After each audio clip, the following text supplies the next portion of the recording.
laman mga kaputi na mga bato na pakalat-kalat din sa bakuran natin kasi tignan nyo to, sobrang nag-trending sa TikTok. Ayan no, grabe, ang dami pa naman bato dito sa amin tapos ganito pala yung laman. Ayan, grabe, para siyang merong crystal sa loob na parang diamond. Talaga sobrang nag-trending to kasi talagang binubuksan niya nga yung mga bato sa bakuran niya tapos ganito yung laman no. Totoo kaya to, saktong daming bato dito sa amin, gagawin ko to. Ayan no.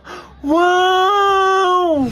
So tara, mangungulekto na tayo ng mga bato dito na titignan natin yung loob kung talagang merong ganon. Amazing! Ito. Ayan, one. Ayan, hanap po tayo dito. Ito. Ito. Ayan. Meron tayong tatlo. Ito.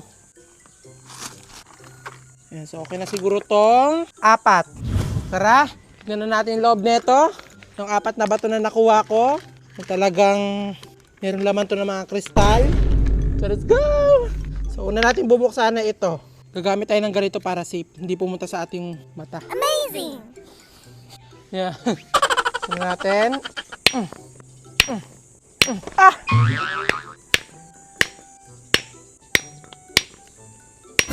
Yun. Hala! Wala naman eh. Ito isa.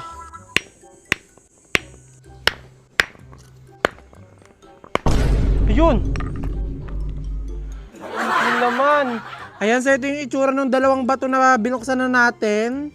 Hindi katulad doon sa napanood natin. Pero meron pa tayong dalawang bato, so buksan pa natin yun. Itong isa.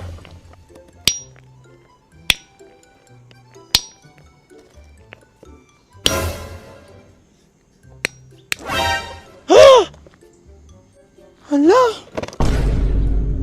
OMG! Ayan no! May laman nga sa loob ng mga kristal! Ayan no! Grabe, ang ganda! Amazing! Ayan, so ito yung nabuksan natin. Ayan, pati ito. Ito pa. Mga diamante ata itong mga to. Dito na ata kami yayaman ah. Ang buksan din natin itong isa, baka meron dito kristal. Wala.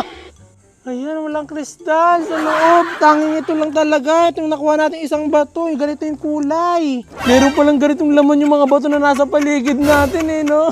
Galing. Ay.